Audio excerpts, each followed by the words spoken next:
राम राम जी। तो दोस्तों, आज हम भजन क्या है इस पर चर्चा करेंगे। तो उपनिषद के अनुसार भजन का मतलब क्या है। उपनिषद में लिखा गया है कि भजनम नाम रसनम। भजन नाम रसनम का क्या अर्थ है कि भजन का अर्थ है रस स्वादन। भजन में जो भक्त है उसको रसास्वादन आना चाहिए, तो ही उसे भजन कहा जाएगा।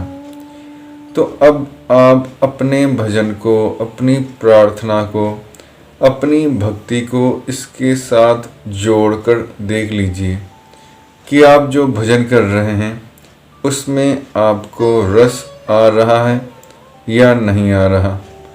जैसे कभी कभी कोई भगवान का नाम जपता है, किसी भी धर्म का हो, जब प्रार्थना के लिए बैठता है अपनी विधि अनुसार, अपनी श्रद्धा अनुसार, जो उनके धार्मिक ग्रंथों में विधि लिखी है उसके अनुसार आप एक निश्चित समय में भगवान के लिए प्रार्थना करते हैं या जप करते हैं या ध्यान करते हैं, तो आपको नींद आती है या आपको रस आता है। तो अगर तो नींद आती है तो उसको भजन नहीं कहा जाएगा, और अगर रस आता है, मन में प्रेम बढ़ता है, तो ही उसको भजन कहा जाएगा। तो भजन का अर्थ क्या है कि परमात्मा का नाम जपते समय मन में रुचि पैदा हो। तो रुचि पैदा होना बहुत ज़रूरी है। जैसे आप सब जानते ही होंगे कि साइनाइड जहर का स्वाद कैसा होता है। ये जानने के लिए एक विद्यार्थी ने कोशिश की, एक व्यक्ति ने कोशिश की। तो उसने अपने टेबल पे कागज़ और कलम रख ली और सारे प्रेस वालों को भी सूचित कर दिया कि मैं इस जहर का स्वाद बताऊंगा कैसा है। तो सारे प्रेस वाले इकट्ठा हो गए। कईयों ने तो उसे समझाया कि साइनाइड तो इतना खतरनाक जहर है कि जीभ पर रखते ही मृत्यु हो जाती है, तो तुम उसका स्वाद कैसे बताओगे। लेकिन उसके मन में ये पता करने की रुचि थी, उत्सुकता थी। तो अपनी जान की परवाह किए बिना उसने साइनाइड को जीभ पे रख लिया। और कहते हैं कि उसने कागज़ पर एस लिखा बस। अब एस का मतलब स्वीट भी हो सकता है, सॉर भी हो सकता है। पूरा वो नहीं बता पाया और मर गया, क्योंकि जहर बहुत खतरनाक होता है साइनाइड। तो इससे हमें क्या शिक्षा क्या लेनी है इस स्टोरी से, ये जो असल में हुई थी। तो इससे ये हमने सीख लेनी है कि उसके मन में जहर का स्वाद पता करने की रुचि कितनी थी, बहुत ज़्यादा थी। उस रुचि के लिए उसने अपनी जान तक की परवाह नहीं की। तो हमारे मन में परमात्मा को पाने की रुचि है कितनी। परमात्मा की खोज जो हम कर रहे हैं अपने धर्मानुसार, अपनी विधि अनुसार, अपने संस्कार के अनुसार, उस अनुसंधान में, उस खोज में हमारी रुचि कितनी है, दिलचस्पी कितनी है, इंटरेस्ट कितना है, कितना इंटरेस्ट लेके हम वो खोज कर रहे हैं। और जब हम कुछ हासिल करते हैं, कुछ ध्यान की अवस्थाएं प्राप्त होती हैं, तो हमें रस आ रहा है कि नहीं आ रहा। प्रतिदिन हमारे मन में उत्सुकता होती है कि आज कुछ और अनुभव होगा, आज कुछ और अनुभव होगा। ये उत्सुकता हमारे मन में रहती है कि नहीं। क्या हमारे मन में परमात्मा के प्रति प्यास है या नहीं। अगर प्यास होगी तो ही खोज होगी, और अगर खोज होगी तभी मंजिल मिलेगी। चाहे संसार के किसी उद्देश्य को आप रख लें सामने, और चाहे परमात्मा को मुख्य उद्देश्य बनाकर रख लें। तो जब भी आप भजन के लिए बैठें, परमात्मा का नाम जपें तो रस से जपें। माला अगर पकड़कर जप कर रहे हैं तो उसमें भी प्रेम से जपें। जैसे ओम नमः शिवाय, वाहेगुरु, अल्लाहू, जो भी नाम जपना है प्रेम से जपना है, स्वर में सुर में जपना है और उसका स्वाद लेना है। अगर आप रूटीन में कुछ जप कर रहे हो, कोई पाठ कर रहे हो और वो सिर्फ आप देखते हो कि 10 मिनट में ख़त्म करना है, 15 मिनट में, उसमें कोई रस नहीं आता, उसमें सिर्फ ये बात होती है कि जी मैंने ये पूरा कर लिया। एक झूठा दिलासा आप अपने मन को देते हो, लेकिन उसमें आप ये नहीं देखते कि रस आया या नहीं। जैसे संत सिंह मस्कीन जी कहते थे कि कई लोग मुझे मिलते हैं और बोलते हैं आज मैंने सुखमनी साहब के 3 पाठ कर लिए, 4 पाठ कर लिए। तो मस्कीन जी हंस के कहते थे कि तेरे चेहरे पे तो मुझे एक पंक्ति की झलक भी नहीं दिखाई देती। तो ये जो गिनती मिनती है ये परमात्मा के दरबार में नहीं चलती। एक क्षण, एक पल भी अगर पूरे मन से ध्यान लिया तो वो परमात्मा को परवान हो जाता है।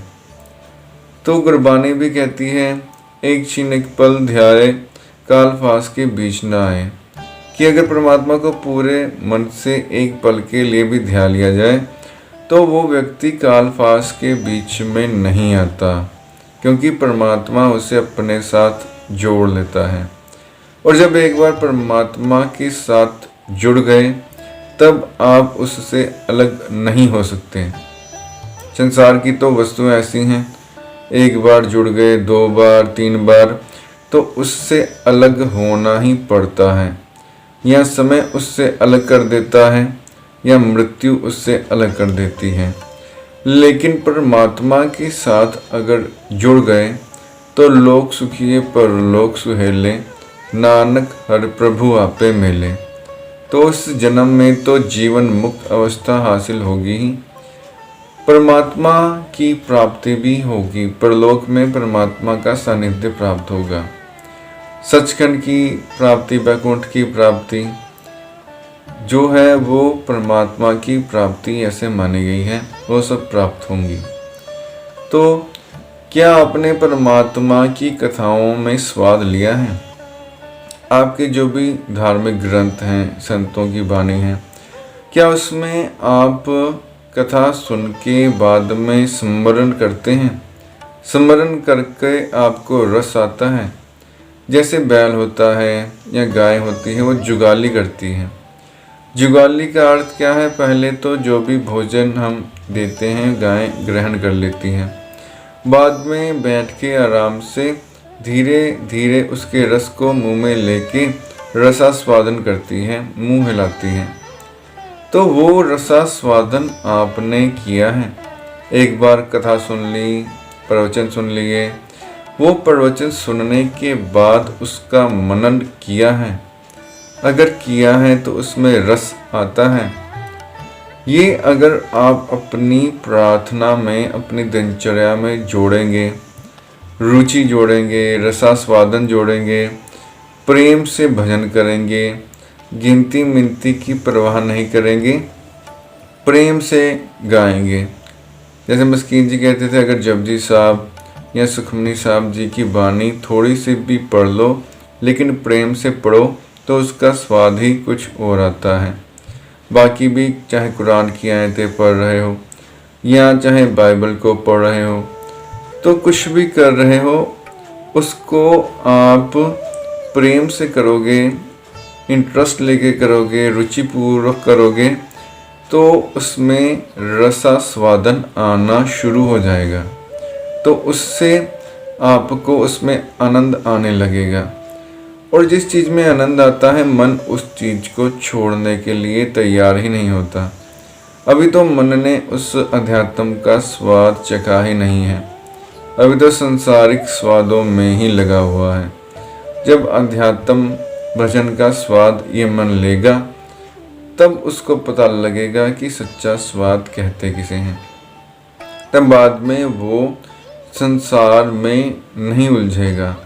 संसारिक जो पदार्थ हैं वो उसे नीरस लगने लगेंगे। जैसे कि रामायण में तुलसीदास जी कहते हैं, जो मोहि राम लागते मीठे, तो सब रसकस हो जाते फीके, जो मोहि राम लागते मीठे। वो कहते हैं कि है मेरे मन, अगर तुझे राम मीठे लगते, अच्छे लगते, प्यारे लगते, उनका नाम जपने का अगर तुझे एक बार भी स्वाद आ गया होता, तो सब रसकस हो जाते फीके। तो सारे जो रस हैं संसार के वो फीके लगने लगते हैं, उसमें तुझे रस ही नहीं आता। तुझे पता लग जाता कि वो रस फीके हैं, उसमें कोई भी सार नहीं है, असार है। तो मन को बताया गया है कि परमात्मा के नाम में बहुत रस है, बहुत स्वाद है, अमृतमय है परमात्मा का नाम, तो उसका भजन करना चाहिए।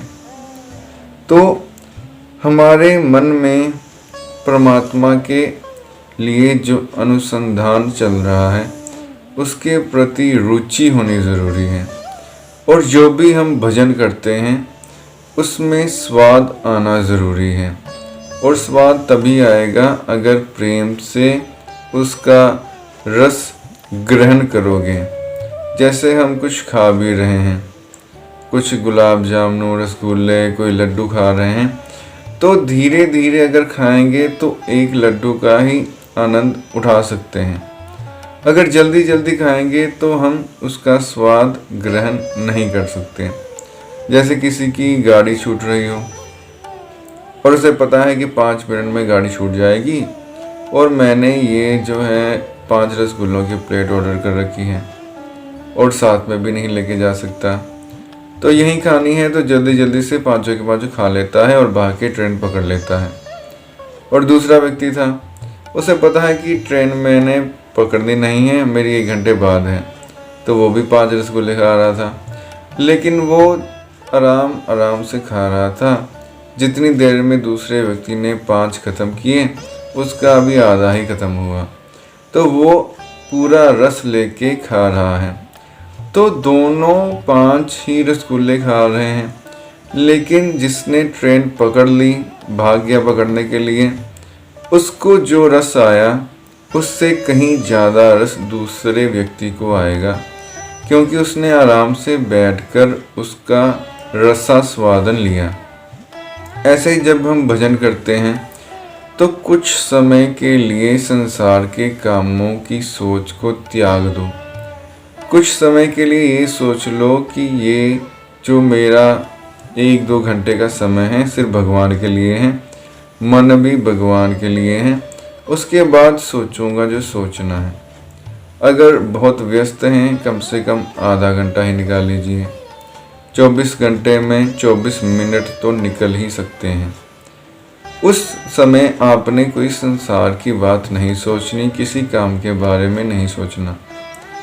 उस समय जो भी नाम जपना है पूरे स्वाद लेकर, पूरे प्रेम से जपना है।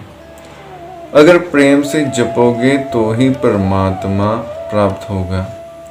गुरु गोबिंद सिंह जी ने स्पष्ट कह दिया है, साच कहूँ सुन लेहो सबे, जिन प्रेम कियो तिन्हि प्रभु पायो। तो इससे ज़्यादा स्पष्ट बात तो और कोई हो ही नहीं सकती। किसी के मन में कोई भी शंका हो कि परमात्मा को कैसे प्राप्त करें, गुरु गोबिंद सिंह जी ने इन शब्दों में सारी दुनिया के संशय खत्म कर दिए हैं। किसी भी धर्म का, किसी भी मजहब का व्यक्ति इन प्यारी पंक्तियों में अपने सवाल का जवाब ढूंढ सकता है। वैसे भी गुरु गोबिंद सिंह जी कहते हैं, मानस की जात सबे एके पहचाने वो, कि जात पात में कुछ नहीं रखा हुआ। सारे धर्मों के व्यक्ति सिर्फ एक मानव धर्म को अपनाने वाले हैं, सिर्फ एक मानव जाति ही है। बाकी सारे धर्म अलग अलग रास्ते हैं परमात्मा तक पहुंचने के, अलग पोशाकें हैं, अलग रीति रिवाज हैं, अलग भाषाएं हैं, लेकिन वो परम तत्व एक ही है जिसे प्रेम के द्वारा ही पाया जा सकता है। इसलिए जो भी भजन कर रहे हैं आप, उसमें खोज और रुचि को, इंटरेस्ट को जोड़ लीजिए। धन्यवाद।